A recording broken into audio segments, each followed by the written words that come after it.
Saludos, sean bienvenidos una vez más a esta nueva emisión de la carroza fúnebre de Don José. El día de hoy tengo el gusto de compartirles mi adaptación de una leyenda mexicana. Sin más, suban, pues daremos un paseo por la Ciudad de México a finales del siglo XIX.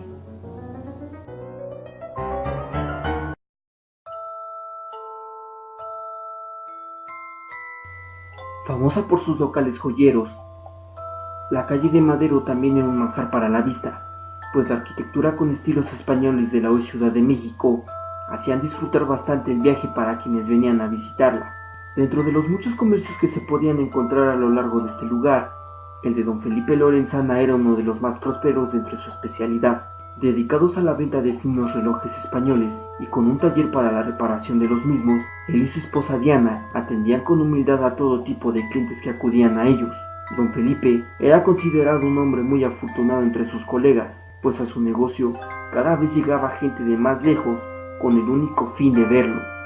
Sin embargo, él consideraba este éxito económico mínimo comparado con la suerte de estar casado con Diana, quien se decía era una mujer muy amable y hermosa. La pareja estaba muy enamorada y todos los días que se les veía trabajar juntos se sentía el amor que desprendían, contagiando a propios y extraños que tuvieran la fortuna de conocerlos, hasta que un hombre entró a sus vidas. Lo que ellos habían escuchado de Artemio eran solo cosas malas. Criticado entre los vendedores por ser déspota, grosero y presumido, era también conocido por ser un hombre muy adinerado. Fuentes confiables decían que era dueño de una de las tiendas textiles más grandes de Tlaxcala, pero ese día que entró al local de la pareja, ellos le dieron el mismo trato que a cualquier cliente. Dejando de lado los prejuicios, Diana comenzó a mostrarle los relojes. Sin embargo, de forma ridícula, Artemio comenzó a preguntarle cosas demasiado personales y ajenas a su supuesta visita. Después de un interrogatorio que duró varias horas, el molesto cliente decidió irse, no sin antes dejar en el taller un hermoso reloj de bolsillo. Al verlo, Felipe lo reconoció como uno suizo, tal vez uno de los mejores que había tenido el placer de ver, con guardapolvo y tapa de oro. Según su propietario, este estaba descompuesto y quería ver si tenía compostura. Esa misma tarde, curioso por ver más de cerca esa exquisita pieza, Felipe revisó cuál era el problema. Por más minuciosa que fue su revisión, el reloj parecía estar en buenas condiciones. Este hecho levantó las sospechas de Diana y Felipe, quienes pensaban que probablemente dejarlo había sido una excusa para volver a la tienda y ver a Diana. No se equivocaron. Con el tiempo, Artemio comenzó a frecuentar más la relojería, argumentando que su reloj nunca quedaba bien. Decía que se atrasaba, se adelantaba o que simplemente se paraba. El matrimonio y la clientela consideraban inoportunas estas visitas tan prolongadas, debido a que siempre insultaba a los clientes con el fin de que se fueran y así poder platicar más con Diana. Hasta que una tarde, al local llegó un hombre identificándose como mozo de Artemio. Dijo que había sido enviado por su patrón con el cometido de solicitar la presencia de Felipe en el hogar de su jefe, quien deseaba que se le entregara de nueva cuenta su reloj, pero esta vez pretendía cerciorarse de una vez por todas de que lo que no servía era el reloj y que la compostura había sido realizada de forma adecuada. Felipe accedió, aunque como pequeño inconveniente, el lacayo le advirtió que la residencia de su señor se encontraba a las afueras de la ciudad. Varios clientes tenían cita con él, pero con tal de dejar de ver al impertinente, decidió que Diana se quedara encargada del negocio y partir solo a la morada de aquel hombre. Las horas pasaron hasta que fue el momento de cerrar.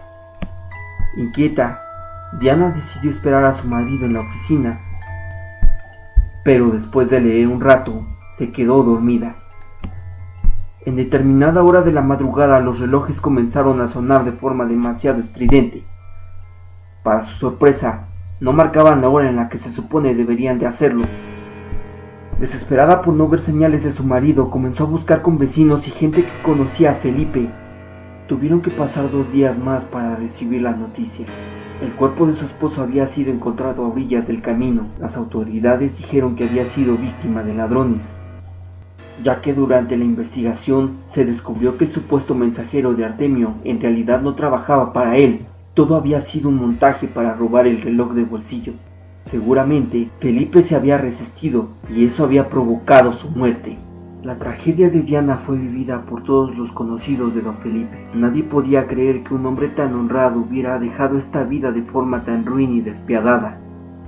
Cuentan que no se vio nunca a mujer más devastada ni con un duelo tan intenso como el de su mujer. Al terminar la ceremonia y sepultura de Felipe, volvió de nuevo a abrir la relojería, esta vez sola. No tenía familia ni herencia que le permitiera vivir de forma holgada. Además de haber adquirido deudas por el funeral, tenía que seguir adelante por necesidad.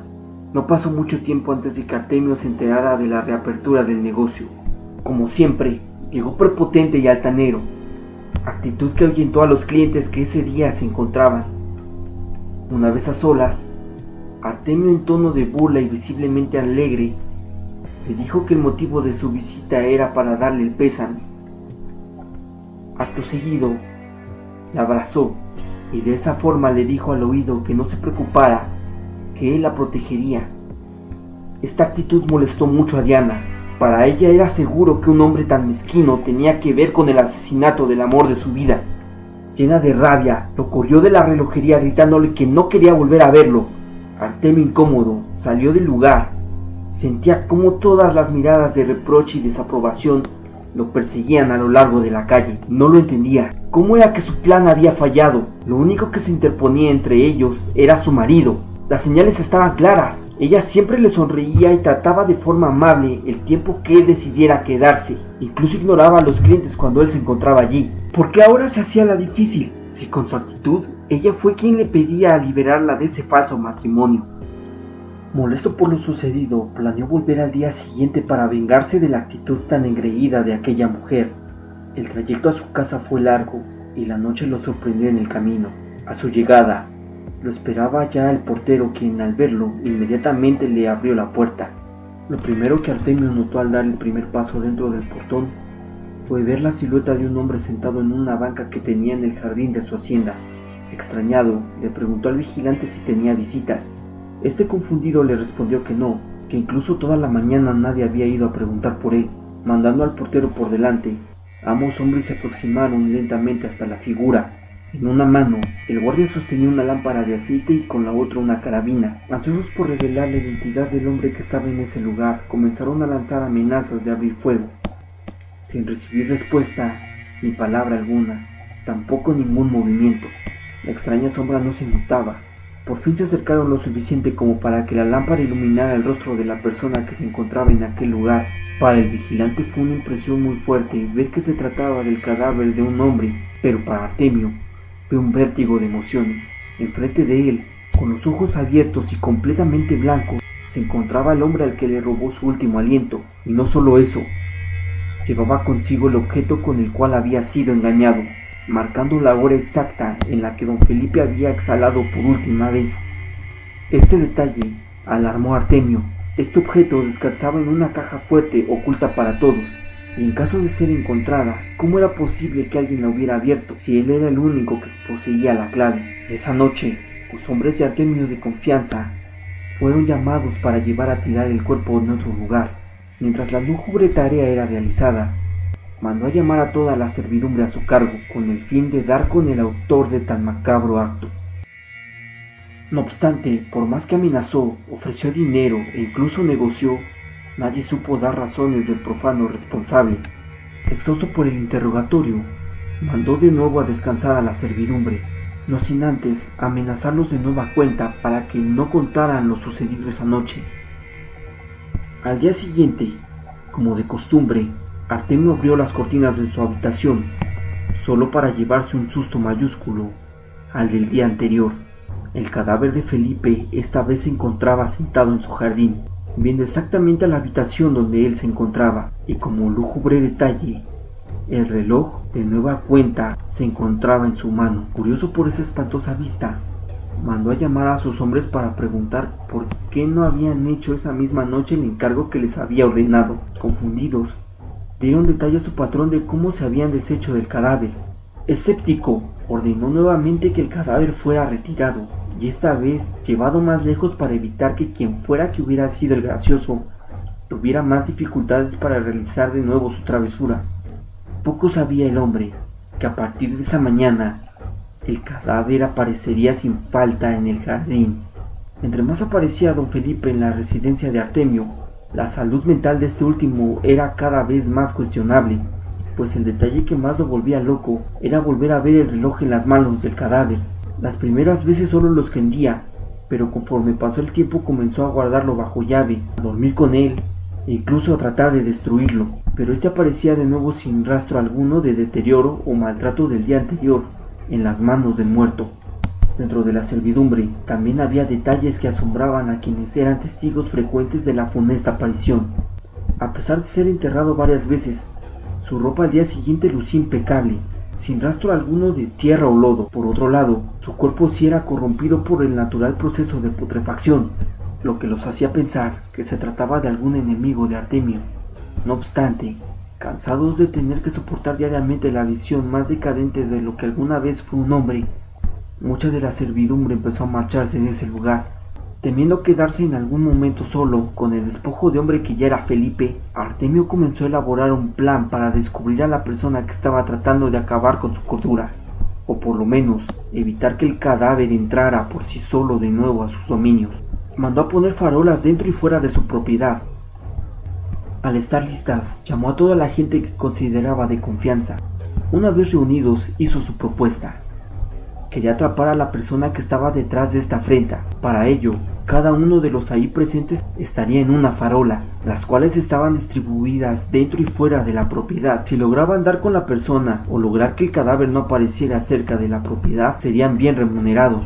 La noche transcurrió tranquila, hasta que de nuevo llegó la mañana. Ninguno de los vigilantes tuvo ningún incidente. Ese día, Artemio despertó más temprano de lo normal. Lo primero que hizo fue revisar su ventana. Enfrente se encontraba uno de los sirvientes. Al preguntar si hubo incidentes, este le contestó que la noche había sido de lo más normal. Feliz de saber que se trataba de algún enemigo, bajó con renovadas fuerzas hasta la cocina. Aún se encontraba en las escaleras, cuando percibió un olor desagradable. Un fuerte alarido hizo entrar a todos dentro de la casa. Nadie podía entenderlo. Sentado en la cocina se encontraba don Felipe, sereno hasta donde sus facciones podridas lograban exteriorizar. Harto de la situación y visiblemente enfermo por la angustia a la que había sido sometido, envió a alguien a la ciudad por un cerrajero para poner cerraduras en puertas y ventanas de toda la casa. También pidió mandar por más empleados que fungieran como custodios fuera de la casa, ya que ahora los más cercanos a él esta vez estarían dentro vigilando que nadie entrara. Al mozo considerado como el más leal le dio una tarea secreta: comprar 3 boletos de ferrocarril para él y 2 acompañantes, que partieran a distintos sitios, además de buscar que salieran más o menos a la misma hora del día, esto con el fin de escabullirse en alguno y así escapar de quien lo siguiera.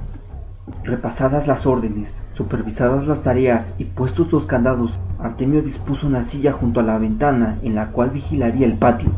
Esperaba ver alguna señal de la persona que pretendía volverlo loco, pero al estar sometido a tanto estrés, no pudo evitar dormitar un poco. A altas horas de la madrugada, el grito aterrado de un hombre perturbó la paz nocturna que hasta entonces había reinado. Alertados los sirvientes, se precipitaron hacia la habitación del patrón, pero de pronto todos los relojes de la casa comenzaron a sonar. El eco era de alguna forma lúgubre y tenebroso, manteniendo a todos estáticos, pues tenían miedo de retar a lo que fuera que estuviera provocando este suceso. Abruptamente todo quedó en silencio de nuevo.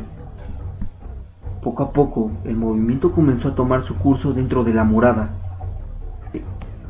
También los más cercanos a la habitación notaron el terrible aroma que desprendía el cuarto de su jefe.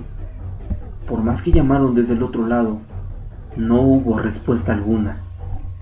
Para deslindar culpas, esperaron hasta que llegara la policía. Entonces fue que se procedió a derribar la puerta. No fue fácil por tanta cerradura. Al medio abrir, notaron que Artemio se encontraba sentado dando la espalda a una de las ventanas. Cuentan que cuando por fin fueron capaces de entrar, se encontraron de nuevo el cadáver de don Felipe, esta vez reposando en una mecedora. Dicen que desde donde estaba parecía mirar fijamente a su víctima, pero el hecho más perturbador era que sus cejas parecían estar arqueadas en forma divertida y sus labios se torcían en una sonrisa, mostrando levemente los dientes. Irónicamente, Artemio fue enterrado en el mismo lugar que don Felipe. Los sepultureros dijeron que la tumba de este último fue profanada el mismo día de su primera ceremonia, y una vez más cuando regresó de nuevo a su lugar. Perdido el cuerpo, se abrió una investigación, pero no hubo culpables por su reincidente desaparición. En cuanto a la joyería, esta abrió solo un lapso de 8 días, los mismos que Artemio había sido acosado por el cuerpo sin vida de Felipe. Esa madrugada que las alarmas atípicas de la relojería levantaron a quienes vivían cerca del local, los curiosos que entraron con temor a tratar de apagarlas, vieron que dentro las cosas de Diana se encontraban como si ella estuviera ahí, pero por más que la buscaron alrededor y en la misma calle, no apareció nunca más. Algunos dijeron que fue como si Felipe regresara del más allá por lo que era suyo. ¿Y ustedes qué harían por amor?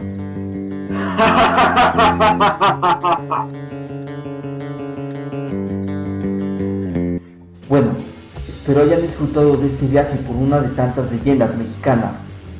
Recuerden que estoy haciendo una recopilación de relatos. Si deseas que el tuyo salga en un video futuro, por favor compártelo por mensaje privado. Sin más por el momento, se despide su humilde carrocero, dejándolos de vuelta en la primera parada, hasta que nos volvamos a encontrar.